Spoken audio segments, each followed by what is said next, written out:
Ya, muchas gracias. Yo me presento nuevamente, soy la doctora Camila Zócar y este artículo que lo escribimos junto con el doctor Javier Román, ambos trabajamos en Clínica Indisa acá en Santiago, Chile, y en colaboración con la doctora Hager, nace un poco de esto mismo, de que el síndrome del acertus fibroso es algo que está cada vez más en boga, cada vez más lo diagnosticamos, pero todavía hay mucha gente que entre que no lo conoce o no le cree.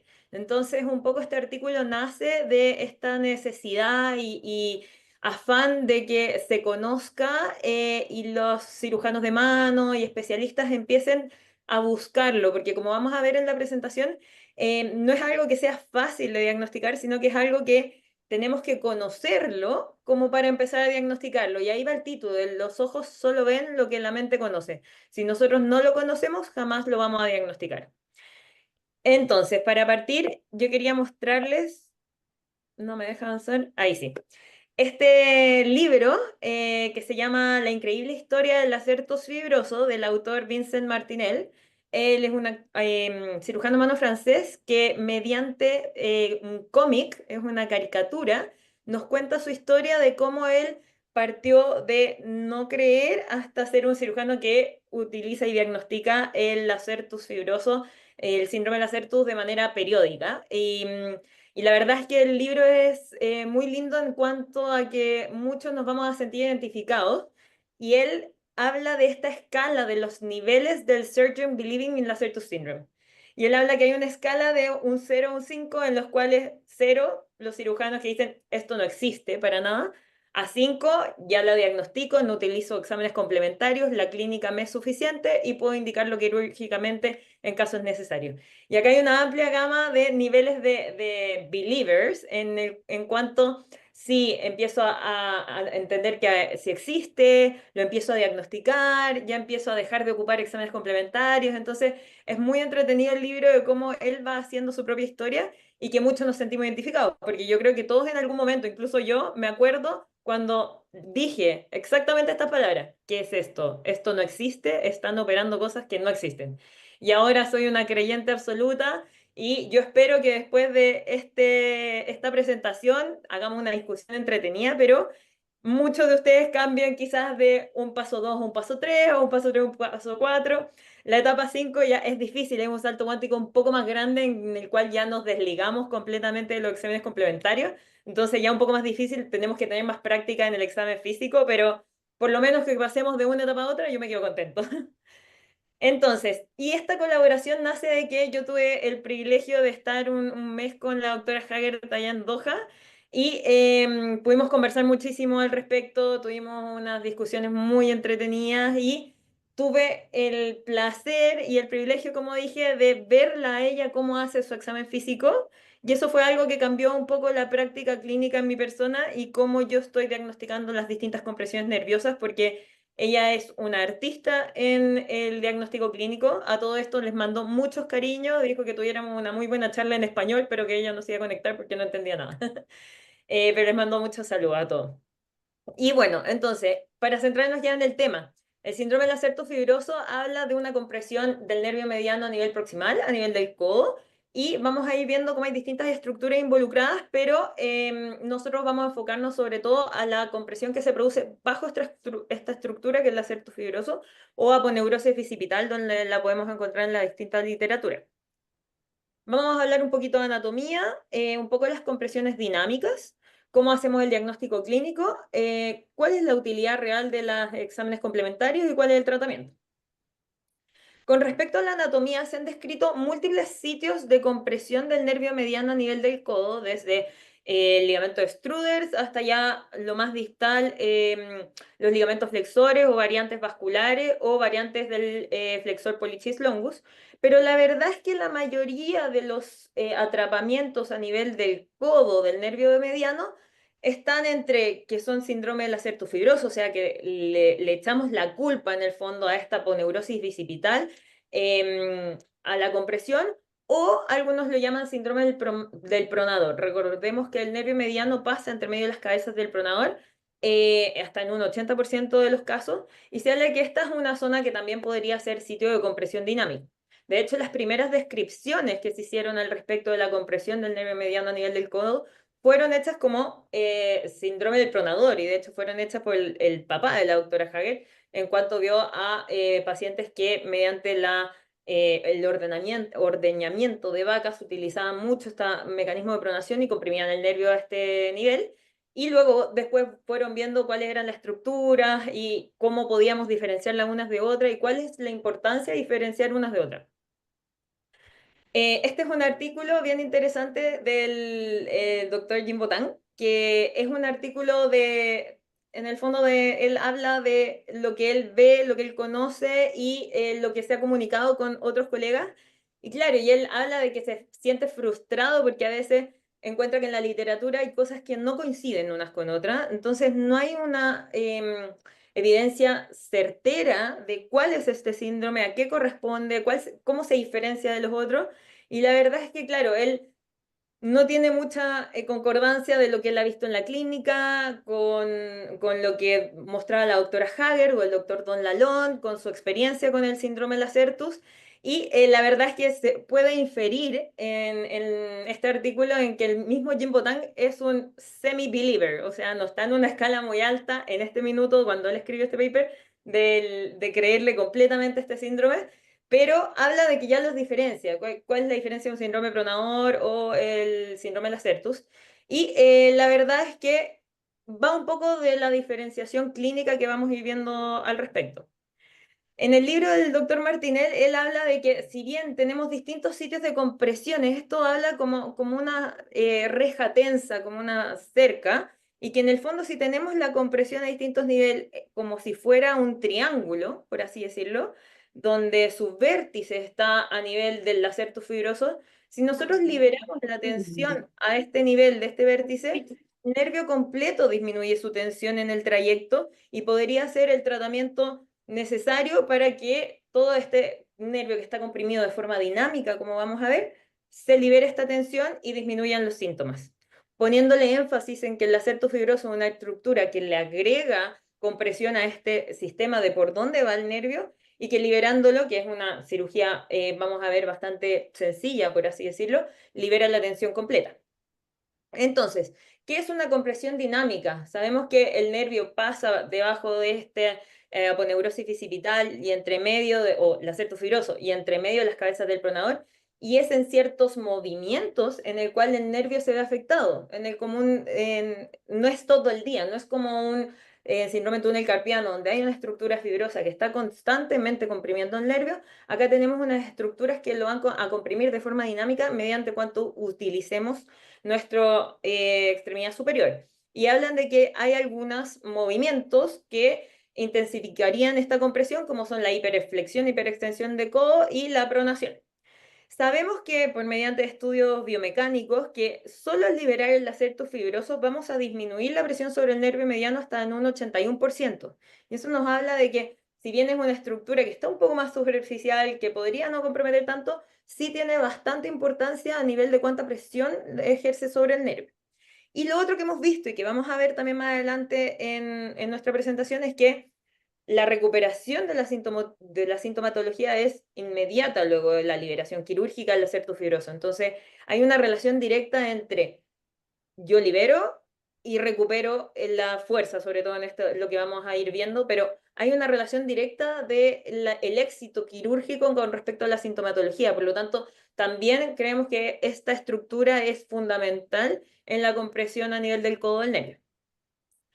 ¿Y qué es una compresión dinámica? Todos conocemos estas escalas de daño del nervio que van desde las neuropraxias a las neuromesis, en el fondo las etapas de Sutherland de 1 a 5, donde una compresión crónica va a ser cada vez peor y va a producir una desmielinización progresiva dentro del nervio. Y esto no ocurre en las compresiones dinámicas porque estamos en una etapa más precoz que la doctora Susan McKinnon ha descrito como la Sutherland 0, donde no hay una alteración anatómica del nervio que podamos ver, sino que hay solo cambios a nivel del transporte axonal, que eso sí se ha visto en modelos animales de ratas, de ratones, pero que no ha sido bien caracterizada para este tipo de síndromes como el Lacertus, pero que se ha visto que hay alteraciones en el flujo axonal y esto es lo que estaría comprometiendo y realizando la sintomatología que vamos a ver.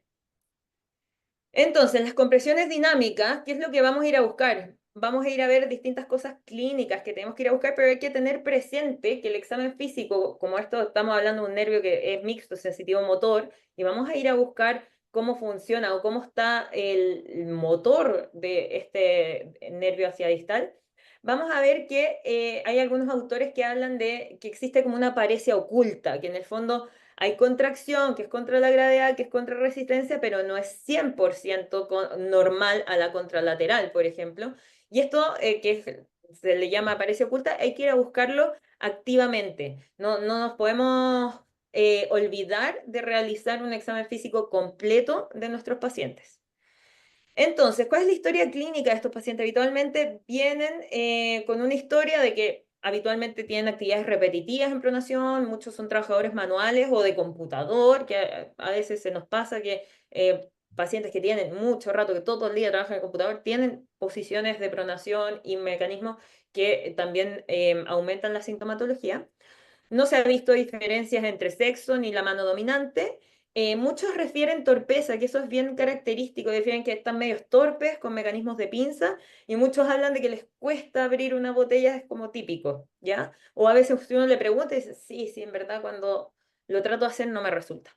Y habitualmente no vamos a tener parecias ni alteraciones nocturnas como lo vemos en el síndrome túnel carpiano, pero recordar que puede haber un double crash, que también lo vamos a ver más adelante.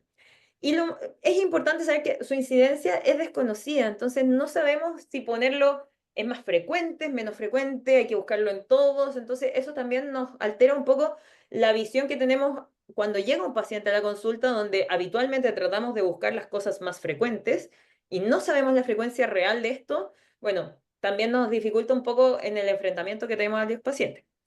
Y como les decía, siempre evaluar signos y síntomas de túnel carpiano, donde el área sensitiva de la compresión nerviosa a nivel proximal va a ser en la zona de la eminencia tenar. Y a diferencia del túnel carpiano, que encontramos la sintomatología clásica de parestesia e hiposensibilidad en la zona del nervio mediano hacia distal.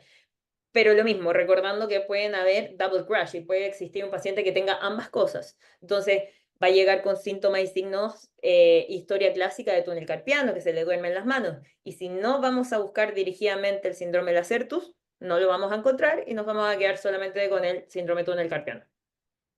¿Qué es este double crash?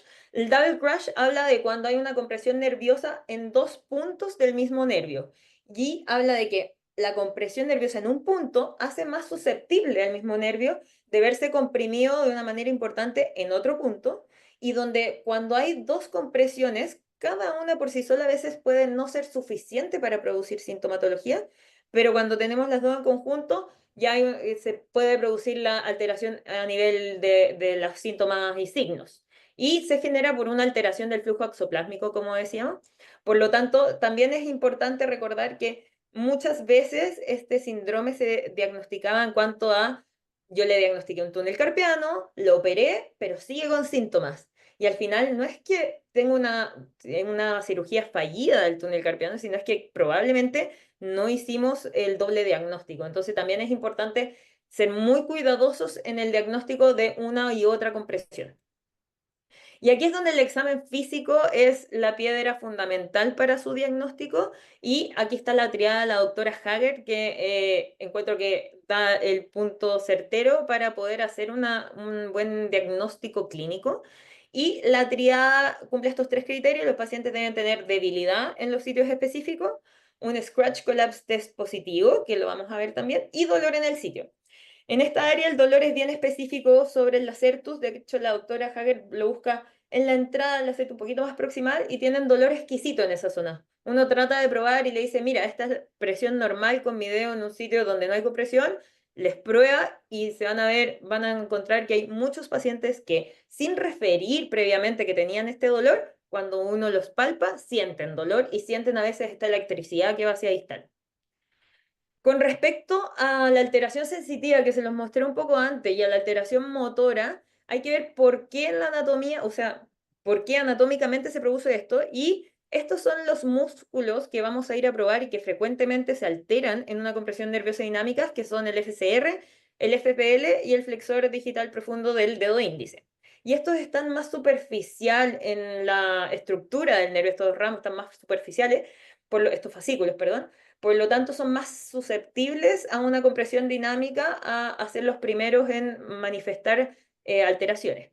No así lo sensitivo, que va más adentro, los fascículos sensitivos van más en lo profundo del nervio, por lo tanto, esto es más tardío en la producción de síntomas.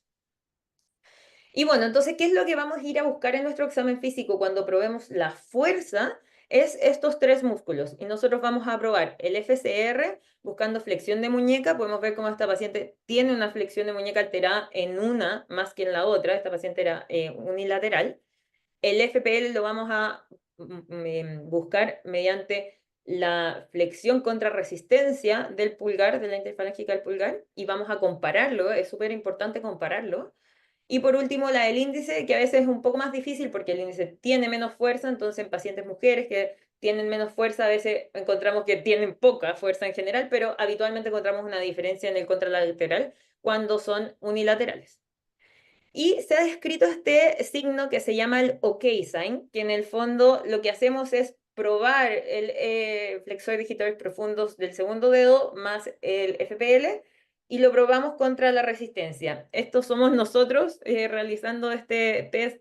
Yo tengo un poco el acertus y pueden ver cómo yo intento y no tengo fuerza, pero en la otra mano sí.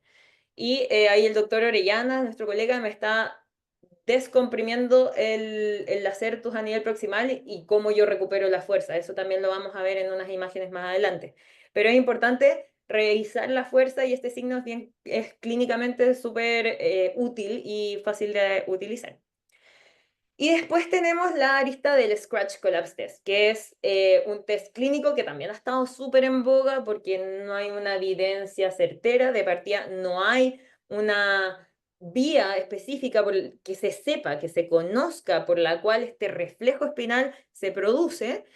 Se cree que es por una hipersensibilidad cutánea a nivel de la zona de atrapamiento que genera un reflejo espinal con pérdida de la rotación externa. Y lo que nosotros le pedimos al paciente es que haga fuerza en rotación externa con los codos flectados 90 grados y luego estimulamos la zona de compresión y realizamos nuevamente esta fuerza contra resistencia y el paciente pierde esta fuerza en rotación externa. Y ahí podemos ver cómo este paciente tiene en un solo lado este scratch test. Este test no es específico del acertus, se ocupa para todos las compresiones nerviosas, incluso en la extremidad inferior, y por lo menos en mis manos yo lo encuentro muy útil. A mí me resulta mucho encontrar cuáles son las compresiones nerviosas utilizando este test, dónde está específicamente, sobre todo, por ejemplo, en otras compresiones como el nervio radial, si es una compresión más alta, una compresión más baja a nivel del interóseo posterior, y en el mismo mediano, si hay double crash o son bilaterales. Este test es súper, a mí me resulta bastante. Lo que pasa es que uno se tiene que entrenar un poco en él y hacerlo constantemente, o sea, estar haciéndolo todo el rato para ir avanzando. Y por último, si bien no está tan descrito en la literatura, yo también lo he utilizado y funciona bastante el taping test. El taping test lo que produce es que uno moviliza la masa muscular poniendo un tape a nivel medial y a nivel del antebrazo proximal, movilizando la musculatura, generando una disminución de la presión que se genera sobre el nervio mediano, o sea, liberando la presión que genera el acertus sobre el nervio mediano, y lo que hace es que se produce una descompresión inmediata y revierte la sintomatología. Entonces, esta misma paciente era la que le hacíamos el scratch collapse en el video anterior, y a ella le puse el tape y ya no tiene scratch collapse y mantiene la fuerza en rotación externa cuando el tape está puesto. Y cuando probamos la fuerza nuevamente, ustedes pueden ver que yo realizo mucha fuerza con esta paciente, que sacándole el tape nuevamente vuelve a producirse esta compresión y la paciente nuevamente vuelve a perder la fuerza. Es un poco mágico, los pacientes salen sorprendidos, dicen que esto es arte de magia, pero la verdad es que resulta bastante. Y ahí vemos cómo ella vuelve a tener su scratch collapse positivo. Esto solo para mostrarle un par de cosas que nosotros estamos haciendo. Estamos estudiando la fuerza mecánica mediante, o en el fondo, objetivarla con dinamómetros para ver el OK sign y cómo lo hacemos con, a ver si me pasa, sí, cuando ponemos el taping y le hacemos la descompresión en el fondo muscular de este lacertus y cómo mejoran la sintomatología y también lo estamos midiendo. Este fue el primer estudio piloto que hicimos, en verdad estábamos probándolo, ya estamos bastante más avanzados con un mecanismo mucho más específico y más probado para esto, pero esa es la idea más o menos, solamente para contarles en qué estamos trabajando nosotros. Y bueno, eso es lo clínico. Entonces, la pregunta es, ¿nos sirven los estudios complementarios para esto?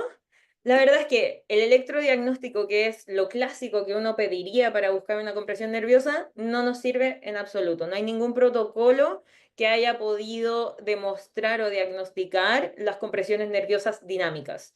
Yo creo que podemos avanzar en eso. Parte de mi estudio está en esa línea, en que probablemente hay distintos protocolos con movimientos en el fondo, haciéndolos dinámicos, que podrían buscar encontrar algo. Hay un estudio que ya encontró que efectivamente cuando hacemos un Scratch Collapse Test hay una baja de la fuerza en los rotadores externos. Entonces, hay cosas dinámicas que todavía no están, no han sido probadas, no han sido protocolizadas, que yo creo que adelante pueden servirnos, pero por ahora el electrodiagnóstico no nos sirve en absoluto para el Acertus. Probablemente sí para descartar otras compresiones o para medirnos qué tan severa es la del túnel carpiano, que es la clásica, como para pensando en un double crash. Y con respecto a la ultrasonografía, que también está muy en boga, tanto para el diagnóstico como el tratamiento, tampoco hay protocolos estrictos. Sabemos que hay imágenes que se alteran con las compresiones dinámicas. Este es un paper, no les puse de referencia, creo que lo tengo en la diapositiva siguiente, es que no, muestra que hay distintas, por ejemplo, aumento del área de sección, edema de los fascículos, engrosamiento epidural, serían como los signos típicos que uno podría ver en este tipo de compresiones. Yo creo que son unas compresiones un poco más avanzadas y además hay que tener transductores de muy buena calidad y ojos expertos para poder diferenciar si está o no comprometido el nervio. Y ya finalizando y pasándonos al tratamiento médico, o sea, el tratamiento en general, el tratamiento médico, la verdad es que no hay mucha evidencia. La mayoría de los papers extrapola un poco lo que sabemos de las otras compresiones nerviosas con respecto a la kinesiología, antiinflamatorios y inyección de corticoides, que también hay un par de trabajos que hacen inyección de corticoides bajo ecografía, con muy buenos resultados, pero la verdad es que son estudios chiquititos, series de casos pequeñas, no hay nada randomizado, no hay una evidencia dura, solo extrapolamos lo que encontramos en otras compresiones, sobre todo a nivel del túnel carpiano, que no sería muy correcto porque es una compresión estática en el fondo, no es dinámica. Entonces también este es un área gris en la literatura que también da para más estudios. Y por último, el tratamiento quirúrgico, que es lo que más utilizamos actualmente.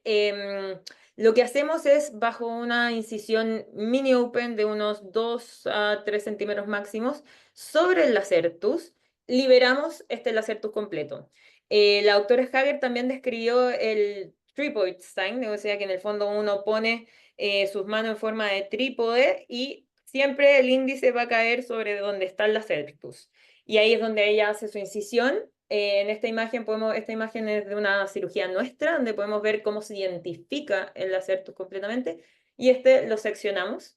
Y lo importante que hemos hecho esto es que como lo hacemos con pacientes despiertos, con WALANT, con Wide Awake Local Anesthesia No Tourniquet, el paciente es cooperador en probar la fuerza. Entonces, este es un estudio que hicimos con el doctor Román también en Clínica Indisa, en la cual medimos la fuerza del FPL y el flexor exterior en profundo segundo, y medimos la fuerza tanto justo antes de la liberación como posterior a ella, con un mecanismo que teníamos que dejarlo en el fondo con gasas estériles. Habíamos hecho un piloto previamente que mostraba la variabilidad intra-interobservador. La gracia es que en este tipo de medición que hacemos, la hacemos con el mismo cirujano en el mismo momento, justo y antes después de la liberación. Por lo tanto, todas las variables como intra-experimentos estaban un poco más controladas y podíamos ver cómo mejorábamos la fuerza y la verdad es que mejoraba significativamente. Este es uno de los gráficos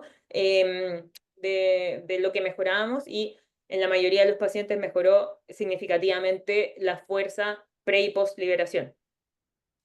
Y por último, yo hace poquito, también con Javier, fuimos a ver un poco de qué es lo nuevo que se está haciendo acá. Este es el doctor Tomás Apart, que nos facilitó este video, que él realiza una cirugía ecoguiada. Este está en rápido, por supuesto, y lo que hace es, bajo ecografía, mediante un hook, hay otras personas que ocupan un cuchillo especial, hacen mediante una mini herida la liberación de este lacertus. Lo que hacen es avanzar con este ganchito, él ocupa este hook, ponerse en el sitio del lacertus y liberarlo retrogradamente. Hay técnicas anterógradas, hay técnicas retrógradas, lo hace con Wallant, le prueba la fuerza intraoperatoria, el tiempo quirúrgico no debe ser más de 5 minutos y la verdad es que es una técnica que yo creo que va a ser dentro de poco tiempo el futuro de las compresiones, porque lo hacen en distintas compresiones.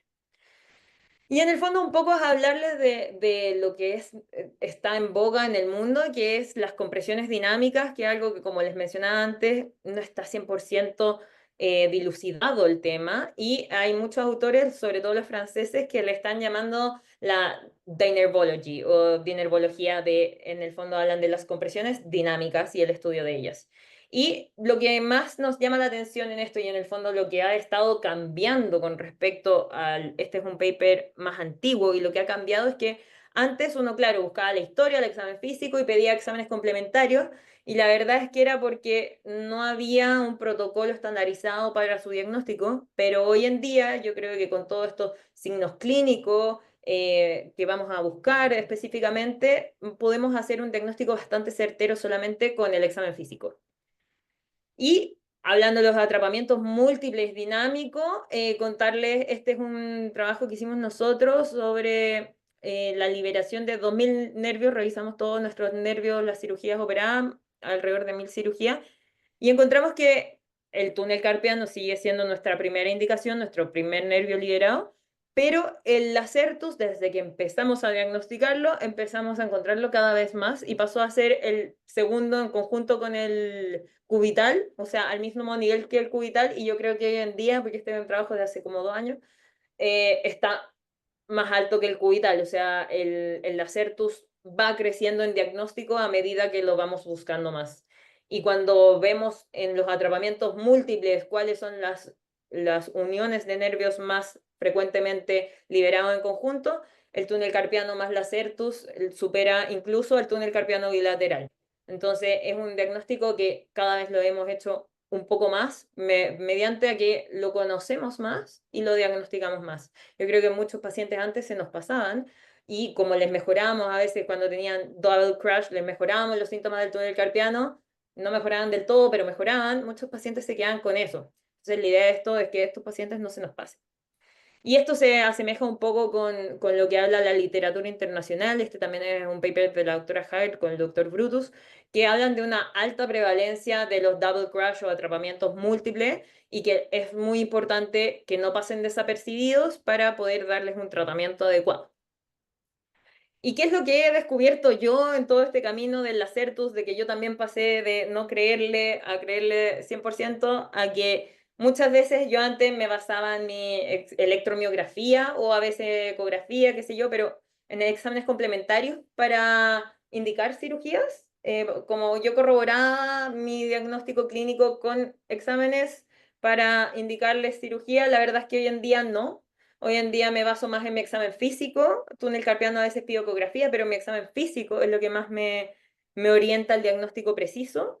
Le he encontrado mucha utilidad a tener la ecografía dentro de la consulta y poder descartar patología y comprobar patología. Por ejemplo, yo mido el nervio mediano dentro de la consulta y ya sé que tiene un área de sección más grande de lo normal, ya sé que lo tiene, entonces me oriento más fácil, más rápido con mis pacientes.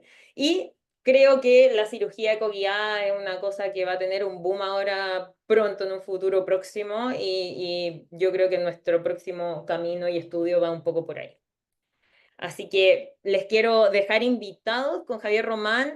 Somos directores de este curso que vamos a hacer ahora en un mes más en Santiago. Y viene la doctora Hackert y viene la doctora Catherine Curtin, que es también especialista en nervio periférico, en todo lo que es plexo braquial. Este es un curso que va a ser intensivo de nervios. Vamos a abordar desde lo básico hasta lo complejo y con disecciones cadavéricas o en piezas anatómicas. Así que va a estar súper entretenido. Los que quieran tener más información, ahí les dejo la página web y cualquier cosa me pueden escribir a mí y yo los oriento de cómo hacerlo. Es. Muchas gracias, Camila. La verdad que la charla es espectacular, ¿eh? O sea, has dejado todos los puntos clarísimos. Yo tenía unas preguntas antes de empezar, pero las has ido resolviendo. Em, Mira, Delfina Sejas te pregunta si durante la charla has comentado, que creo que no lo has comentado, cuando se libera quirúrgicamente el acertus, si es obligatorio visualizar el nervio, llegar a ver el nervio mediano. Sí, mira, unos tips clásicos de la cirugía. Si bien la incisión es pequeña, nos permite, luego de liberar el acertus, uno libera un poquito la fascia superficial del pronador, libera el acertus y mediante una disección mínima, o sea, es con un mosquito o incluso digital, uno logra ver el nervio. No es que uno tenga que ir a verlo, pero uno lo logra ver y logra con el dedo hacer una disección digital, en el fondo comprobando que no hayan bandas de adherencia o pequeñas fibras del acertus que no hayamos cortado bien y nos permite comprobar también todo el alrededor del nervio. Y la gracia que nosotros como lo hacemos con el acertus, porque hay dos tipos de liberación de la compresión del nervio mediano a nivel proximal. Está la corriente de la doctora Susan McKinnon, que ella hace una liberación con una incisión longitudinal, una liberación que es mucho más amplia y que libera estructuras desde muy proximal, incluso hasta muy abajo el pronador, incluso alarga un poco el pronador y a veces incluso libera también el flexor superficial de los dedos. Es una incisión súper amplia, nosotros creemos que no es necesaria y no hemos basado nuestros propios resultados, porque para eso se hace con anestesia general, con torniquete, toda la cosa. Y nosotros hemos hecho la liberación solo pequeñita con Gualán, y como te mencionaba que podemos probar la fuerza intraoperatoria, hay veces en que nosotros, si por ejemplo liberamos la certus y probamos y vemos que todavía no ha recuperado la fuerza, esa sería una indicación para prolongarnos un poco en nuestra incisión e ir o hacer una incisión más pequeña a nivel de los flexores superficiales e ir a liberar esta arcada de los flexores superficiales, pero la verdad es que nunca nos ha pasado. Todas las veces hemos liberado solo la certus, probamos la fuerza y con eso se libera. Y en mi opinión, yo creo que también está dado un poco esto que mencionaba el libro de este como triángulo que hacen las compresiones del nervio, en que si bien al liberar el vértice de este triángulo, el nervio completo libera tensión. Entonces yo creo que la estructura de tope es la certus, porque en el fondo hace como una compresión en distinto eje, por así decirlo. Una cosa más mecánica, visión mía. Esto es cero ciencia, es solamente lo que yo he pensado. No, te quería preguntar eso porque yo no puedo medirles a la fuerza intraoperatoria y en aquellos pacientes en los que no, por lo menos no tengo la percepción de que el acertus esté tan tenso, siempre me da miedo que no sea un pronator teres. Y claro, siempre me quedaba con esa percepción, por eso te quería preguntar, oye, ¿y qué tanto por ciento de los pacientes que operáis de un lacertus acaban siendo un síndrome del pronador? Sí. Eh, Mira, nosotros, de hecho, en nuestro mismo equipo tenemos las dos corrientes. Somos como 10 en el equipo y hay algunos que hacemos coagulant y solo la Certus y los otros pronador, hasta pronador, no flexor superficial, pero hasta pronador. Porque lo hacen también con anestesia general sin gualant. Y la verdad es que ninguno de los dos hemos tenido persistencia de la sintomatología, pero nosotros solo liberamos la Certus y no hemos tenido persistencia de la sintomatología. Entonces, en mi opinión, no creo que sea necesario en todos los pacientes liberar hacia abajo, pero es una técnica también, ¿no? Tampoco hay que la evidencia de decirte una o la otra es mejor sobre la otra. Tampoco la existe. ¿Cuánto tiempo hace que hacéis esta técnica? Javier quería decir algo antes. No, está bien. Como 6 años que estamos haciendo esto. ¿Y habéis tenido alguna recidiva postoperatoria o complicaciones que haya relacionados con esta cirugía? La experiencia nuestra es poca. A veces hay hematomas. Y los hematomas cuando uno hace mucha disección. Y la verdad es que, contestándoles algunas preguntas, no es necesario ver el nervio. Es necesario confirmar que no haya compresión. Y eso uno lo puede hacer con el dedo o una mosquito. Pero si a veces uno se empeña en localizar el nervio que se puede hacer, terminas retrayendo más cosas y provocando a veces un hematoma. Entonces, en general, lo que nosotros hacemos es que nos guiamos por la recuperación de la fuerza y efectivamente a veces no se recupera del todo bien y abrimos un poco más la ponerosis del pronador. Y con eso habitualmente es suficiente, pero te digo que sistemáticamente y aún lo hacemos, anestesiamos una zona amplia, tan amplia que podríamos llegar a la zona más distal si lo requerimos. Pero hasta ahora, en los casos en que nuestro grupo, digamos, lo ha hecho, nunca hemos tenido que hacer una liberación más distal de la que estamos haciendo en esos 2 centímetros. Pero igual, de igual manera, seguimos haciendo una anestesia generosa, generosa, Por si generosa. acaso. Si tenemos que cambiar de posición. Y si ya llevamos 6 años en esta. Y la única cosa que ha ido cambiando es que hacemos la incisión cada vez más pequeñita, porque estamos muy confiados ya donde está el sitio anatómico del acertus. Es bastante fácil llegar, después uno se acostumbra. Y la liberación percutánea, o sea, perdón, ecoguiada, también lo aprendimos con Camila, tiene algunos peros cuando uno ve a veces pequeños vasos arteriales que pasan por encima del acerto. Ahí nos han advertido la gente con más experiencia en ecoguiada que ahí sería mejor hacer la vía abierta y no percutánea. Y la otra cosa que hacemos ligeramente distinta a como lo muestra a veces la doctora Hagen en sus videos, es que preferimos usar el bipolar por esos pequeños vasos que hay ahí, en vez de cortar con una tijera. Vamos cortando con el bipolar. Igual las técnicas, los que son más expertos en la eco guiada, claro, nos dijeron eso de los vasitos superficiales que a veces hacían compresión, o sea, que hacían hematomas, perdón, pero también ellos han evolucionado un poco también los vendajes y eso también me llamó la atención cuando lo vi, que hacen un vendaje un poco más compresivo, solo por unas primeras 4 horas, que luego se retira por el mismo paciente, como no tienen una incisión pequeña. Entonces también como manejan un poco esos vasos venosos un poco más con compresión postquirúrgica, que al inicio me parece que no lo hacían. En este sentido, hablando específicamente del Acertus, ¿cuál creéis que es la ventaja de hacerlo ecoguiado? Bueno, supongo que, claro, evidentemente ventajas organizativas, ¿no? Porque lo puedes hacer en la consulta, pero luego a nivel técnico, ¿hay alguna ventaja? El hecho de, porque ya estáis haciendo una incisión de 1 centímetro versus unos milímetros. Mira, yo creo que una de las ventajas igual es que cuando hacemos una incisión cada vez más pequeña, o sea, el mínimamente invasivo, igual cambia un poco la rehabilitación del paciente. O sea, yo he tenido un par de pacientes que tienen una, per se, por el paciente, una cicatrización un poco más importante y me generan a veces un poco adherencia de la cicatriz que les molesta y les tengo que manejar con kinesiología. Se les pasa, habitualmente terminan súper bien, pero pasan 10 sesiones de kinesiología o un poquito más y a veces un poco más lento. Yo creo que eso con la incisión minúscula que hacen es poca. O sea, no he visto más, yo no lo hago todavía, pretendo hacerlo eventualmente, pero em, eso yo creo que sería una ventaja, en el fondo, por ser mínimamente invasiva. No sé si Javier, tú te ves otra ventaja técnica, por así decirlo. No, la misma, nosotros no tenemos experiencia, estamos partiendo recién con procedimientos de guiados y partimos por lo más simple, por los dedos en gatillo, pero probablemente costo-beneficio podría usar el mismo instrumental que usas para abrir el túnel carpiano y abrir el acerto ecoguiado con mínima invasión. En Chile tampoco podríamos hacer por la legislación un procedimiento en un sistema ambulatorio, todo se tiene que hacer en pabellón, que es la lucha que tienen los franceses que han ganado, que es los procedimientos cuando no tienen incisión, y eso es interesante, como no lo consideran que hay una incisión, sino que hay una punción, les permite hacer eso en una sala Porque claro, de. dicen, no ocupo bisturí, no ocupo sutura, no hay incisión, no hay cirugía, es procedimiento guiado. Hacen la incisión con una aguja y ponen Steri-Strip sin sutura. Sergi, Eh, si me permites comentar un segundo, un poco porque Adelante. me, me tocó ser, claro, no creyente y volverme un creyente. Y uno se vuelve creyente en la medida que va pensando que hay otras cosas que no está viendo.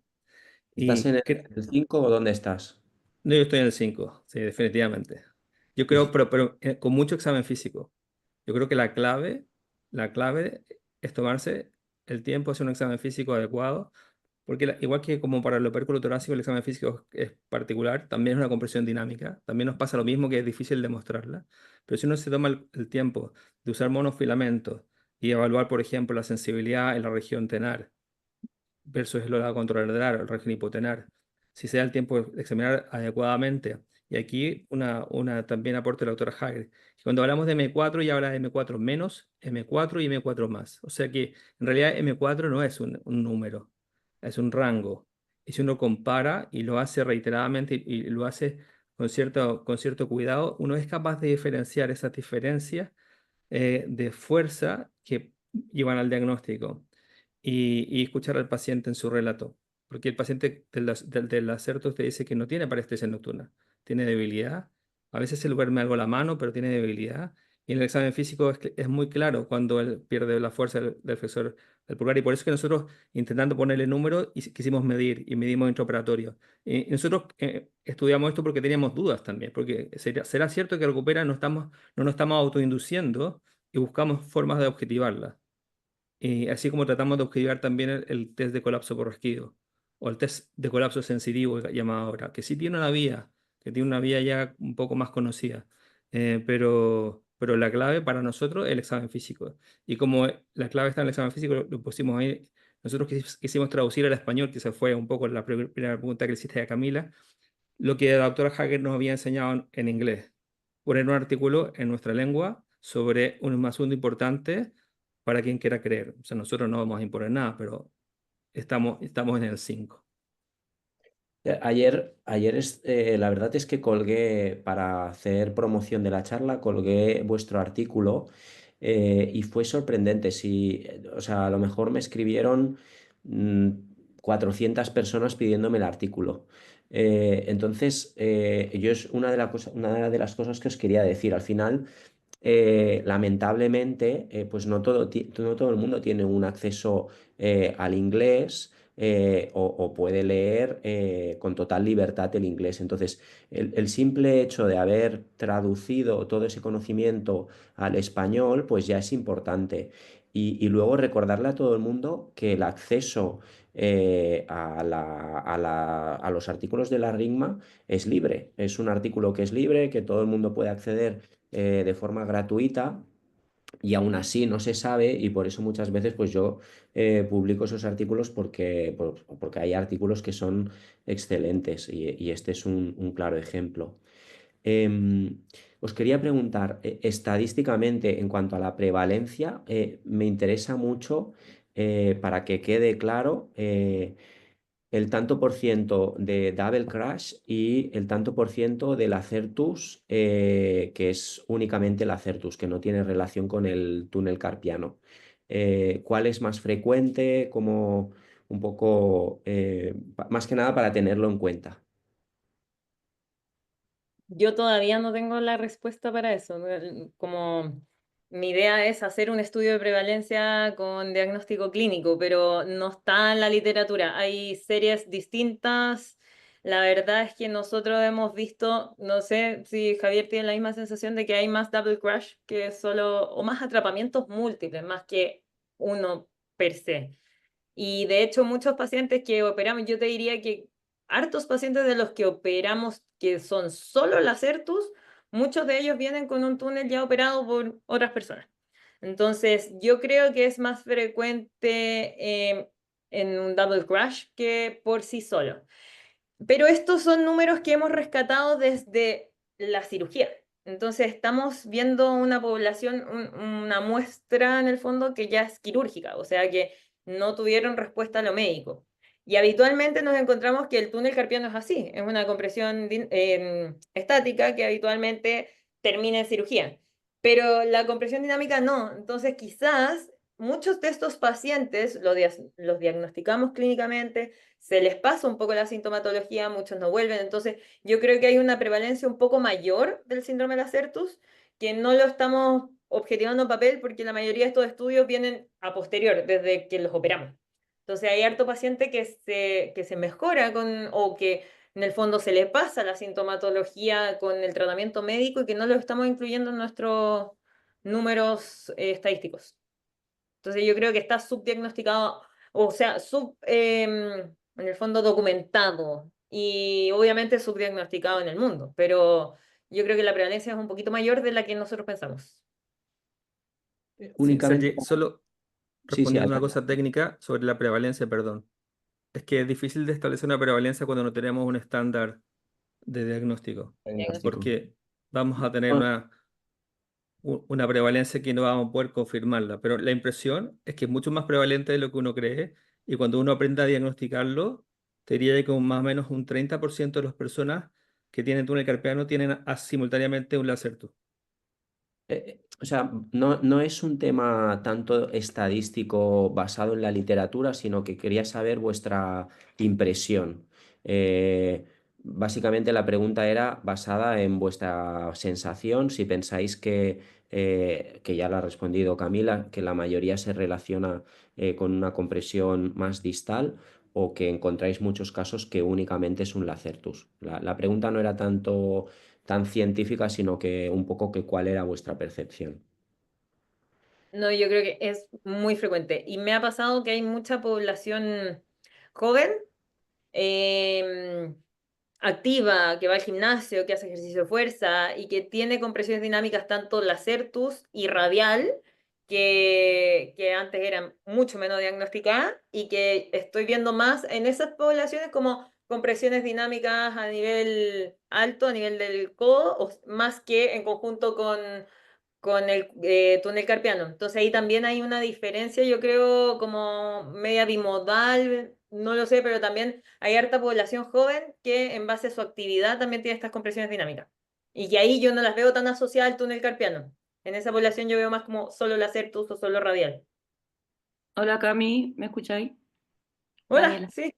Hola. Oye, es que te había dejado la pregunta ahí por eso mismo, porque tú crees que yo trabajo en Quillota, que es una población más rural, también harta gente joven y todo que hace trabajos de fuerza, y esto es como una deformidad de formación de cuando pasé con Sergi por el síndrome compartimental crónico, que también de repente te lo planteáis como en el fondo una compresión dinámica que tienen estos pacientes, por lo mismo que tú mencionabas de los pacientes que van al gimnasio y todo eso.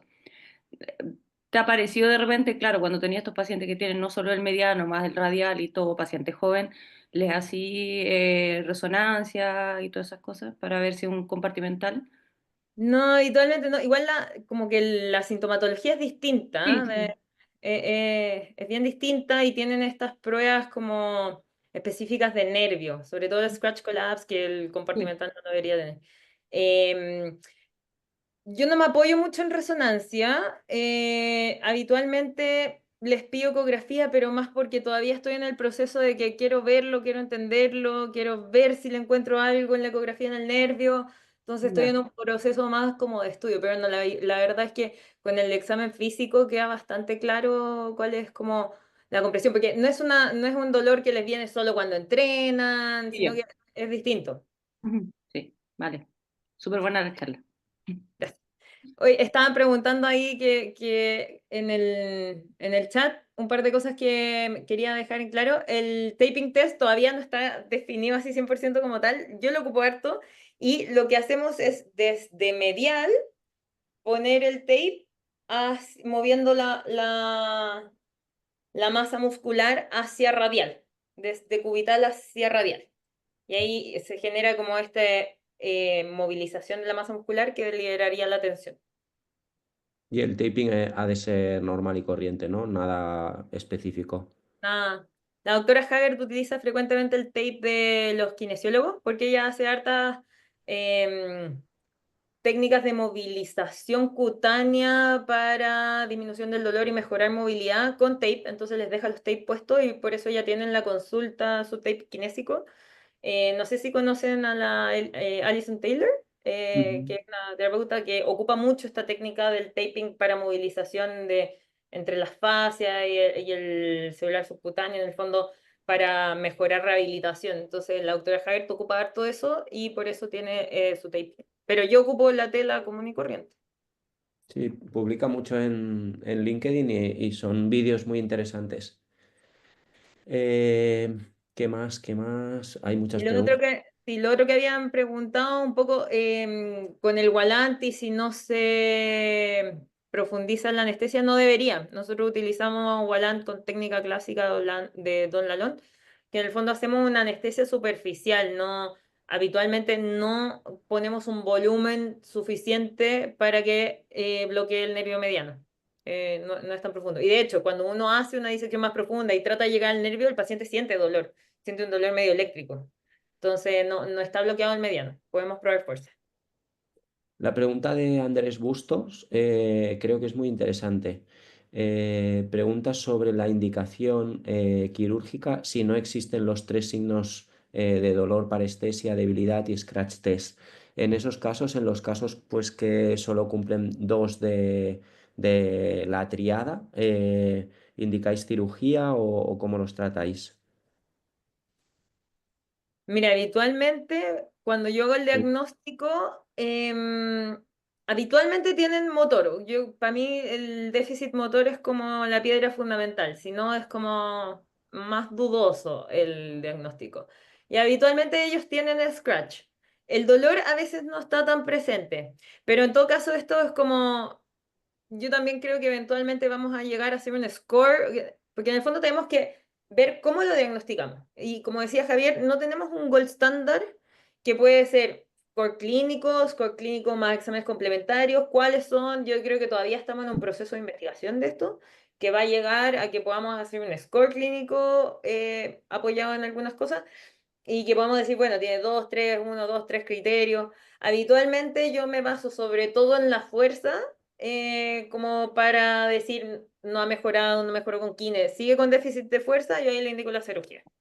Es como la fuerza para mí, dentro de los tres pilares, el más importante. Y por eso, no sé si se han fijado, pero cuando la doctora Hager describió antes su triada, tenía el dolor arriba y abajo el scratch y el motor. Y yo le insistí en que en nuestro paper iba a estar al revés. El dolor es arriba, el dolor, o sea, el motor es arriba, es como la punta de la pirámide y lo que nosotros consideramos que es más importante y más evidenciable y más objetivo, que es la déficit motor. Para mí también, ¿eh? Yo coincido contigo.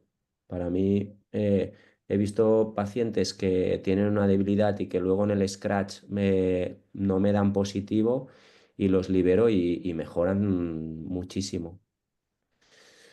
Em, bueno, pues en principio creo que hemos respondido casi todas las preguntas. Creo que durante la charla no lo has comentado y creo que estaría bien, aunque lo tienen en el artículo, en el tema del trípode, ¿dónde colocas los tres dedos? En el fondo uno pone un dedo en el epicóndilo medial y el otro en el tendón del bíceps y donde cae el índice, ahí Javier lo hace. Epicóndilo medial, tendón del bíceps y donde cae el índice, ahí es. Mauricio Prado, que es colega vuestro, pregunta acerca del biotipo. Dice que él ve más la Certus en mujeres con musculatura importante y que si vosotros veis lo mismo. Si hay algún biotipo o morfotipo de persona típica. Yo subjetivamente, en cuanto a lo que he visto en la clínica, tengo como esos dos biotipos. Pacientes jóvenes que hacen actividad física y que tienen más musculatura, como la que menciona Mauricio, donde veo más solo la certus o solo radial, la certus más radial, una cosa más dinámica de ese tipo. Y el otro tipo de paciente es la paciente ya más sobre 50 años que viene con su túnel carpiano y que habitualmente también tiene la certus. Entonces son como las dos clásicas que me encuentro. Muy bien, pues nada, felicitaros por la publicación, que es espectacular. Creo que la charla es espectacular. Estoy, la verdad, que muy contento. Nada, ha quedado muy bien y además, pues nada, en una hora, conocimiento a tope. O sea que nada, de nuevo, muchas gracias tanto a Camila como a a Javier. No sé si queréis comentar algo para finalizar la charla. Javier. Javi, no seas tímido. Que me había perdido la internet. Muchas gracias por los comentarios, el interés del artículo. Y Camila es nuestro motor principal en este minuto de actividad. Nos ha llenado de preguntas que intentamos resolver entre todos, pero es muy importante que le demos espacio a la generación nueva porque ellas es las que nos hacen renacer. Así que gracias, Camila, por tu esfuerzo. Gracias. Javier es lo máximo. Felicito yo también.